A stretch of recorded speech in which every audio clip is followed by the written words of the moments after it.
Hello everyone, welcome back to the channel. So this is Shivam Gupta from Kaimur, and in this video we wanna talk about courses for biology students. तो जिनका भी inter में biology रहा है तो उनके लिए क्या से कोर्सेज हैं central university of south Bihar में, तो उसी पर बात करेंगे क्योंकि ज़्यादातर बायोलॉजी का कोर्स यहाँ पर दिखता नहीं है, तो इसीलिए हम इसी वीडियो में आपको पूरी लिस्ट प्रोवाइड करा देंगे यहाँ वर्बल ही। तो चलिए स्टार्ट करते हैं। देखो, जो फर्स्ट कोर्स है बायोलॉजी वालों के लिए जो सबसे ज़्यादा डिमांड में रहता है वो है बीएससी एग्रीकल्चर ऑनर्स, और यहाँ पर उसका कट ऑफ भी जाता है। 120 सीट है बीएससी ऑनर्स एग्रीकल्चर में। ज़्यादातर इसमें स्टूडेंट्स आते हैं वो नीट वाले आते हैं, 1 साल 2 साल ड्रॉप भी रहता है उनका। तो एग्रीकल्चर हो गया, और ये बहुत अच्छा ही कोर्स है, यहाँ पर पढ़ाई तो अच्छा होता ही है, लेकिन बीएससी एग्रीकल्चर में यह है कि फ़ीस थोड़ा हाई है, लगभग 30,000 पर सेमेस्टर।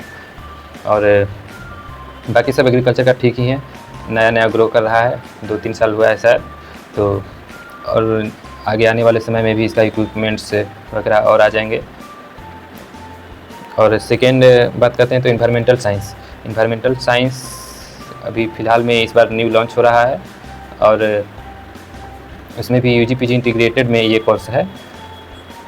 और फिर सेकेंड थर्ड बताते हैं बायोटेक्नोलॉजी, ये भी न्यू कोर्स लॉन्च हो रहा है। हालांकि बायोटेक्नोलॉजी का डिमांड बहुत ज़्यादा है यहाँ पे क्या हर जगह है, तो यहाँ पर भी इसका कट ऑफ हमने देखा बहुत हाई जा रहा है। हालांकि यहाँ पे बायोलॉजी वाले हर सब्जेक्ट्स का ही कट ऑफ बहुत हाई जा रहा है, और उसमें गर्ल्स का नंबर्स भी बहुत ज़्यादा है, गर्ल्स का संख्या भी बहुत ज़्यादा है बायोलॉजी वाले कोर्सेज में। इन्वायरमेंटल साइंस, बायोटेक्नोलॉजी और एक लाइफ साइंस हो गया। हालांकि ये बीएससी ऑनर्स लाइफ साइंस नहीं है, ये यूजी पीजी इंटीग्रेटेड के अंदर ही है, 5 ईयर इंटीग्रेटेड यूजी पीजी। जितना भी बताएंगे वो यूजी पीजी के ही अंडर है, बस बीएससी ऑनर्स एग्रीकल्चर एक अलग से था 4 साल का, और ये सब 5 साल का है। एनईपी के तहत ये सब चल रहा है। तो बायोटेक्नोलॉजी, इन्वायरमेंटल साइंस और एक लाइफ साइंस में आपको विथ स्पेशलाइजेशन इन जूलॉजी या बॉटनी, ये आपको ऑप्शन रहेगा। आप इसमें किसी में भी स्पेशलाइजेशन ले सकते हैं, या फिर जूलॉजी में या फिर बॉटनी में। और थर्ड वन हो गया आपका बायो इन्फॉर्मेटिक्स, इसका भी कट ऑफ बहुत हाई जा रहा है, हमने देखा। सो ये बीएससी ऑनर्स एग्रीकल्चर हो गया, बायोटेक्नोलॉजी हो गया, इन्वायरमेंटल साइंस हो गया, बायो इन्फॉर्मेटिक्स हो गया, life science with specialization in zoology और बॉटनी। और तीसरा है नेक्स्ट है डी फार्मा, ये 2 साल का कोर्स है, यहाँ पे डिप्लोमा इन फार्मेसी होता है। तो ये नेक्स्ट मतलब पिछले साल ही ये स्टार्ट हुआ था, तो डी फार्मा है। और फिर इसके बाद जियोलॉजी है। तो कुल मिला के आपको 7 कोर्सेज हो गए बायोलॉजी वाले स्टूडेंट्स के लिए यहाँ पे। मेरे हिसाब से तो इतना ही है शायद यहाँ पे। और इन सब का जैसे बीएससी ऑनर्स एग्रीकल्चर के लिए है कि अलग से ही बिल्डिंग बना हुआ है, उनका पढ़ाई वहीं पर होता है, कात्यायनी भवन कैसे तो उनका नाम है। और biotechnology, bio informatics, environmental science, life science, geology, इनका क्लास आर्यभट्ट भवन में चलता है। जो यूनिवर्सिटी गेट में आप प्रवेश करिएगा तो सबसे पहला जो बिल्डिंग होता है वो आर्यभट्ट भवन ही पड़ता है, मगर उससे पहले फ़िलहाल में एक बिल्डिंग स्टार्ट हुआ है बनने के लिए, और फिलहाल में तो वही आर्यभट्ट भवन सबसे पहला बिल्डिंग है। उसी में आप इन कोर्सेज का biotechnology, informatics, informatics, life science और जियोलॉजी का कोर्स चलेगा, तो आपको वहीं पे आना होगा। वो डॉक्यूमेंट वेरिफिकेशन के लिए भी क्लास भी वहीं चलेगा, डिपार्टमेंट ही वहाँ पर है, सब कुछ वहीं पर चलेगा।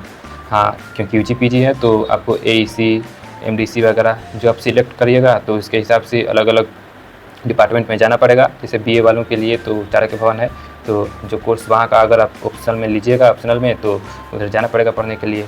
और बाकी डी फार्मा चाणक्य भवन में चलता है, 2 साल का कोर्स है, ये भी ठीक ठाक कोर्स है। और बस यही है। यूजी पीजी इंटीग्रेटेड में ये बात ध्यान रखना कि एनईपी के थ्रू चल रहा है, तो आपको एईसी में यहाँ पर इंग्लिश पढ़ाया जाता है, जिसका क्लास शायद न्यू ईयर बच्चों के लिए, फर्स्ट ईयर वालों के लिए विवेकानंद भवन में चलता है। और एमडीसी जो खुद से चूज़ करना होता है, तो वो आप कहीं भी कुछ भी चूज कर सकते हैं, चाणक्य भवन में भी और आर्यभट्ट भवन में भी, सब्जेक्ट पर डिपेंड रहता है। हालांकि इसके लिए हम अलग से वीडियो बनाएंगे कि आपको क्या ऑप्शनल में रखना चाहिए, क्योंकि ये बहुत इम्पोर्टेंट चीज़ हो जाता है ऑप्शनल में। बहुत लोगों को ये मालूम नहीं होता है कि क्या रख सकते हैं और क्या नहीं रख सकते हैं, और फ्यूचर पर्पज़ के लिए क्या रखना है। तो ये आप ऐसे ही मत सिलेक्ट कर लेना, कुछ भी मत सिलेक्ट कर लेना, ऐसे अपने खुद रिसर्च करके ही सिलेक्ट करना कुछ भी।